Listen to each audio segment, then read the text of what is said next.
대표님도 언론을 통해서 또 어떤 상황인지 이해가 되실 거예요.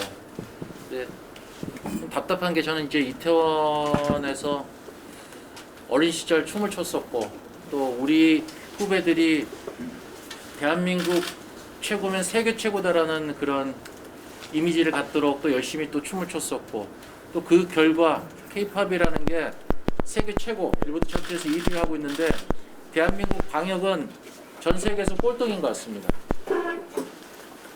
니네가 알아서 해야지. 이게 부모로서 또 리더로서 앞서가는 사람, 우리 이끌어가는 사람으로서 할 말은 아닌 것 같아요. 우리는 믿고 그냥 이태원이기 때문에 더 조심했어요. 근데도 그거에 대해서는 전혀 신경 안 쓰고 그동안 잘 먹고 잘 살았으니까 앞으로 니네가 뭐 알아서 살아라 이런 식의 시선이라든가 또 얼마 전에 제 여기 이태원 동료 중에 한 분이 초등학교 입학하는데 아버지가 이태원에서 일한다는 얘기를 못한대요. 창피해서. 병자로 느껴져서 죄인으로 느껴져서 그런 거에 대한 좀 이미지도 좀 앞장서서 바꿔주시고 아무튼 속이 답답하고 지금 이 빈 가게만 봐도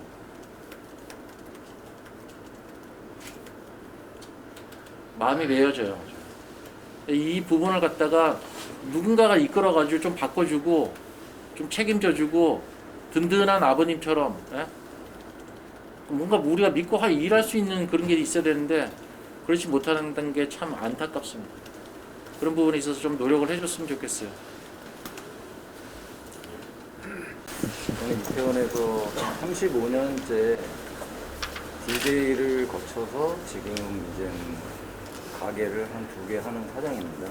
그리고 또 젊은 친구들이 너무 어려워해서 같이 뭉쳤는데 그 중에 제가 나이가 조금 이다 보니까 회장직을 맡아서 대변인 역할을 좀 하고 있는데 사실 이태원을 35년 동안 봐오면서 여기서 장사하는 사람들이 지금 피해를 봐서 힘들고 그런 것도 있지만 국가적으로 봤을 때는 어느 정도 문화로 자리 잡은 동네거든요. 사실적으로 그 할로윈이라는 어떤 그런 축제도 진짜 전 세계에서 볼 수 없는 풍경이 여기서 이루어지고 벌써 할로윈 2달, 3달 전에 해외에서 예약이 다 들어오는 상황이기 때문에 만약에 이태원이 이 상태로 낙후가 된다면 문화적으로도 저는 굉장히 손해라고 봅니다. 그리고 이태원 사태가 났을 때 사실 저희들은 어느 누구보다도 협조를 많이 했어요. 저희가 집합금지를 당한 곳이 27군데입니다, 지금 이태원에서만. 그런데 사실 그 유흥 5종에 들어가지 않은 업소들이 반 이상이에요. 그러니까 일반 음식점인데도 사람이 많다는 이유로 집합금지를 지금까지 막고 있는 가게들이 10여 곳이 넘어요. 그러니까 다른 지역과도 굉장히 형평성이 안 맞고요.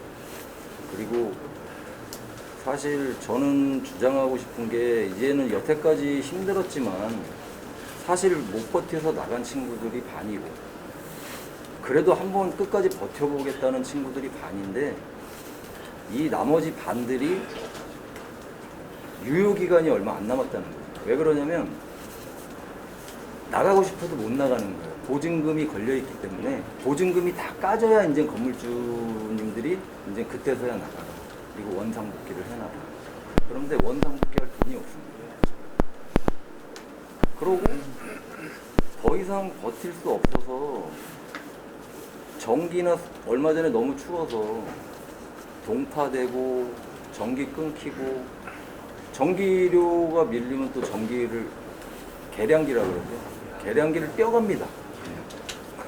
그래서 이 모든 게 사실 좀 악몽을 꾸고 있는 것 같아요. 저도 살면서 이런 걸 처음 겪었기 때문에 과연 이게 한 나라에서 있을 수 있는 일인가 이게 도대체가. 코로나가 와서 전 국민이 피해를 보는 거는 똑같이 피해를 봐야 된다고 생각해요. 그건 어쩔 수 없다고. 근데 어느 한쪽만 과도하게 피해를 본다면 그거를 어루만져주는 게 국가잖아요. 그런데 외려 방치를 해서 더 골마 썩게 만들고 있는 게 지금 현실이거든요. 아무런 대책이 없어요. 10개월간 버텨와도 어느 누가 찾아와서 이렇게 하자, 뭐 앞으로 나갈 방향에 대해서 밝혀주는 사람도 없고, 그 버틸 수 있는 여력이 이제는 유효기간이 얼마 안 남았고, 그러고 정말 주장하고 싶은 거는, 저는 방역 정책이라는 그 외국 사례에서 그거를 한국어로 번역을 해서 한번 보니까, 외국은 방역 정책이라는 거에 대해서 보상 정책이 옆에 같이 조항에 아예 같이 붙어서 동시 출발을 하더라고요. 예, 그렇습니다. 예. 근데 저희는 무조건 거리두기 정책만 나오고 이 보상 정책은 아예 없고, 한 몇 달 지나가지고 완전히 뭐 불만의 소리가 나오면 돈 100만 원 던져주면서 선별 지원, 이번에도 이게 선별 지원이잖아요, 의원님. 예. 한 4, 5개월 지난 다음에 선별 지원으로 100만 원, 200만 원이 자영업자들한테 도대체 무슨 의미가 있습니까? 매달 임대료만 해도, 저희 이태원 같은 경우에는 이 거리만 해도 30평 가게들이 보통 1,200만 원 정도 합니다. 월세만. 그러고 거기다가 직원들을 또 다 내보낼 수 없으니까 최소의 직원 일을 들고 있으면 또 인건비도 저희들이 또 그나마 챙겨줘야 되고, 그리고 저희는 조금 오래된 사람들이라 그나마 조금 노하우를 있어서 버틸 수가 있었는데, 여기서 일하는 젊은 친구들은, 예, 그 친구들은 다 이 지역에서 한 7년, 8년, 많게는 10년씩 종업원으로 일을 하다 겨우 가게를 하나 딱 차린 그런 사장님들이 장사 한 2, 3개월 해보고 다 이 상태가 돼가지고 전기 끊기고 수도 끊는다 그러니까 지금 다 오토바이 타고, 왜 월세는 못 내도 그걸 내야 전기라도 안 끊긴다고. 하여튼 지금 실정이 이런 실정입니다. 그래서 의원님께 부탁드리고 싶은 거는, 자, 여태까지는 그래 코로나라는 게 다 처음 겪는 일이라 정부도 시행착오를 겪을 수 있지만 겪을 만큼 겪었다고 생각하거든요. 지금부터라도 제대로 나가야 된다는 거죠. 왜? 코로나가 앞으로 1년은 더 갈 것 같으니까. 예. 그러면 나머지 1년도 지금처럼 방치하면 안 된다는 거죠. 그러면 정말 자영업자, 아까 사장님 말씀하신 뭐 극단적인 선택으로 갈 그런 확률도 굉장히 많습니다. 사실 그 부분이 제일 걱정되는 부분입니다. 많이 좀 신경 좀 써주시면 감사하겠습니다. 코로나19로 전 국민이 고통을 겪고 계시지 않습니까? 그런데 그 중에서도 가장 고통을 겪고 계신 분들이 바로 여기 계신 자영업자분들, 그리고 청년분들이라고 저는 생각합니다. 지난번 어떤 자영업자분께서 저한테 그 말씀 해주셨습니다. 코로나19로 죽으나 가게 망해서 죽으나 마찬가지라고. 그런 말씀이 지금도 가슴에 남아 있습니다. 또 여러 사장님들이 말씀을 해주셨습니다만, 일반적으로 영업시간이 저녁 때부터 시작해서 새벽까지도 하는 그런 가게들이 많습니다. 그런데 9시에 문을 닫으라고 하는 것은 바로 영업 금지하고 마찬가지입니다. 그리고 그 기준이라는, 사회적 거리두기 기준이라는 것도 주먹구구식이라고 저는 생각합니다. 더 나아가서 여기 와 계신 종로, 이태원, 홍대, 강남, 우리 서울의 정말 주요 상권은 임대료도 굉장히 높습니다. 월세도 아주 높습니다. 그런데 가게를 닫는다고 해서 임대료를 내지 않는 것은 아닙니다. 그렇게 계속 고정비가 나가다 보면 결국은 가게를 닫을 수밖에 없는 지경으로 몰리게 됩니다. 아까 말씀 들어보니까 이곳 이태원도 거의 절반 정도가 문 닫고 떠나시고 나머지 절반도 남아 계시지만 언제까지 버틸 수 있을지 모르겠다고 그 말씀을 해주셨습니다. 저는 정부에서 해야 할 일이 그리고 서울시에서 해야 할 일이 세 가지라고 생각합니다. 첫 번째는 사회적 거리두기 방법을 바꾸는 겁니다. 재편하는 겁니다. 지금의 사회적 거리두기가 9시 이전에는 감염 안 되다가 9시 이후에 갑자기 감염이 되는 게 아니지 않습니까? 그리고 카페는 배달만 되고 또 바로 옆에 있는 카페는 음식점까지 겸업할 그런 허가를 받은 그 카페는 또 열어서 사람들이 많고 도대체 일관성이 없습니다. 그래서 저는 예전부터 이 사회적 거리두기 방법을 과학적으로 접근해야 한다. 밀집, 밀접, 밀폐의 기준을 가지고 이것을 하는 것이 맞다고 그렇게 말씀드렸습니다. 밀집이라고 하면 이런 가게에 어느 정도 사람이 들어와도 되는지 아니면 또 이 정원의 30%만 받으라든지 그런 게 밀집 아닙니까? 그 다음에 또 밀접이라는 것은 가게에 30% 손님만 온다고 해도 한쪽에 구석에 모두 다 붙어 앉아 있으면 그건 안 되니까 사람과 사람 간의 거리라든지 테이블 간의 거리를 어느 정도 띄우면 된다. 그런 걸로 접근을 해야 되고 또 실내는 환기가 중요하지 않습니까?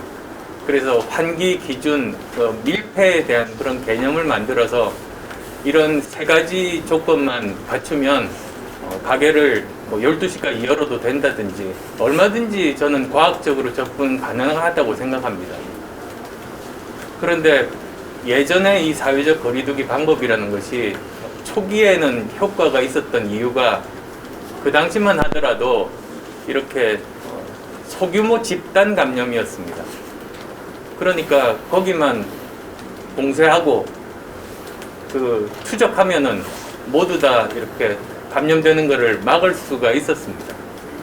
그런데 지금 양상이 완전히 바뀌었습니다. 이제 더 이상 소규모 집단 감염이 아니고 광범위한 지역 감염입니다. 그래서 이 사회적 거리두기 기준이 예전에 만들었던 거는 실효성이 없는 겁니다. 그런 기준으로 저는 서울시부터 먼저 그런 기준을 만들어서 적용하는 것이 옳고 그러면 아마 다른 지자체들로 실효성을 입증하면서 확산되지 않을까 그렇게 기대하고 있습니다. 두 번째로는 재난지원금은 재난을 당한 분들에게 드리는 것 아닙니까? 말 그대로 재난을 안 당한 분들에게 드리는 건 재난지원금이라는 이름을 붙이면 안 됩니다. 그리고 특히 이렇게 고정비용이 많이 나가시는 분들, 월세 매달 내셔야 되는 분들에 대해서는 이미 다른 나라들에서 거기에 대해서 일부라도 지원하는 그런 체계를 다 갖추고 있습니다. 우리나라가 없는 겁니다. 그리고 또 세 번째로 제가 지적해드리고 싶은 점이 작년에 이런 그 자영업자 분들을 지원하기 위해서 추경으로 6,700억 정도가 서울시 예산으로 책정이 됐습니다. 그런데 올해 2021년 예산을 살펴보니까 한 푼도 없습니다.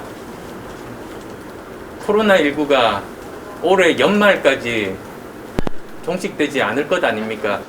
정부에서 11월 달에 집단 면역을 형성하는 것을 목표로 한다고 했는데 그게 가장 잘했을 때가 목표입니다. 자칫하면 내년 겨울까지도 갈 수 있습니다. 우리는 코로나19 이 사태 절반 온 셈입니다. 우리가 지금까지 견딘 기간에 똑같은 그런 기간이 우리 앞에 놓여 있습니다.